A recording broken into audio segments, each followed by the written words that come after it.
Massachusetts delegation is an entity unto itself on Capitol Hill, Thank God. as we well know. Well, you say that, but I'm curious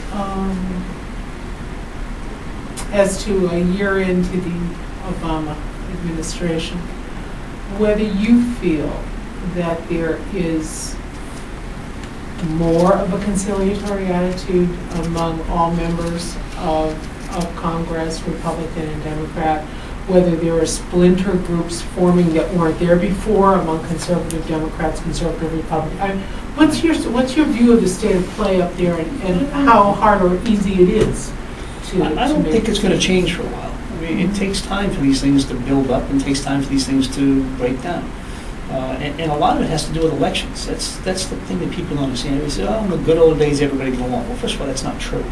And second of all, if there is any degree of truth in it, it is because Democrats had a 70-seat majority for 40 years.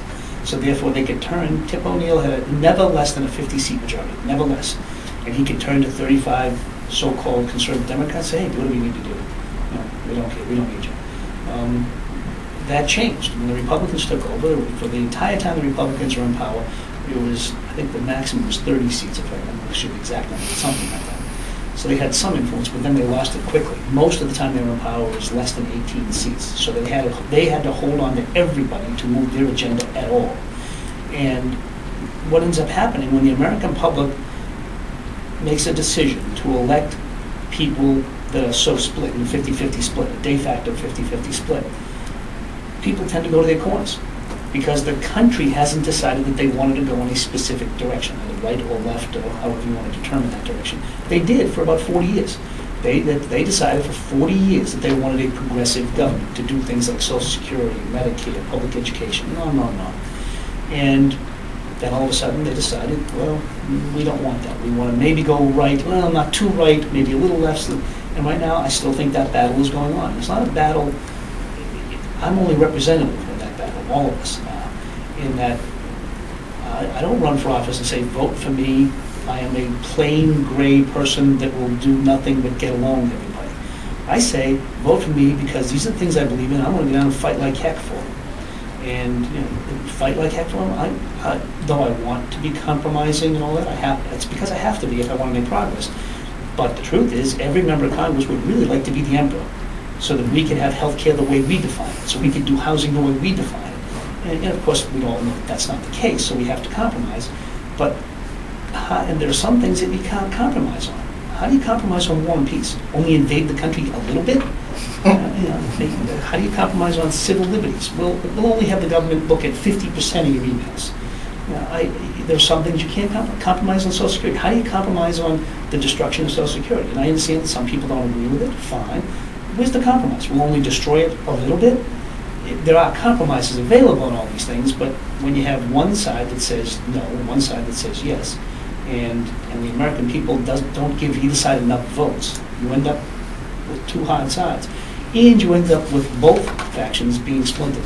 Republicans had a splintered faction, but they've gotten rid, between them and us, we've gotten rid of the so-called moderate Republicans. By that I mean moderate on national level, not a Massachusetts definition of the term, which is significantly different. But on the Democratic side, in order for us to become the majority, and why do I want to be the majority? I want to be the majority because the issues I say I'm serious about.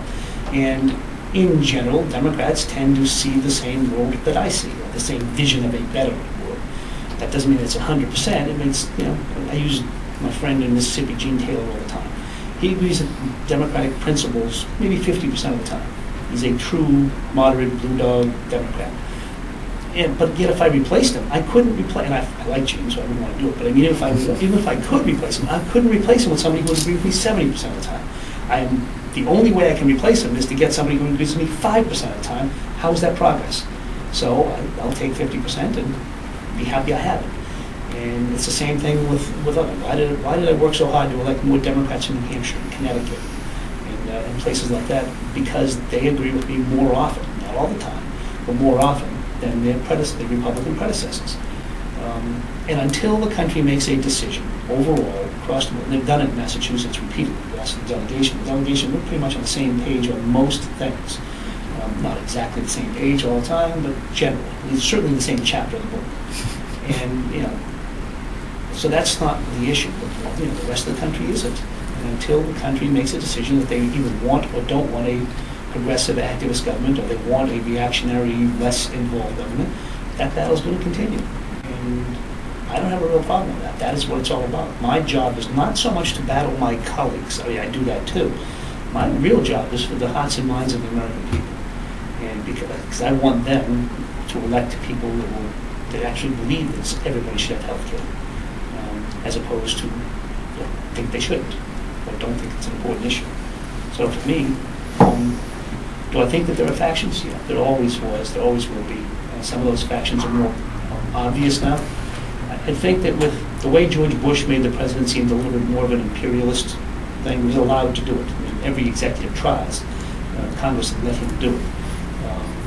The way he did it, I think a lot of people somehow think that when Obama got elected, he was being elected to emperor. He's not. He's president of the United States, and that's a very powerful position. But I don't work for him. I supported him. I was one of 2 members of the delegation who openly endorsed him before it was popular. So I'm glad he's elected. I think he's doing a decent job. I think he's heading in the right direction. But that doesn't mean I think everything he says is from on top of the mountain. It means my job is still to push him to be everything I hoped he could be. And that creates factions on occasion.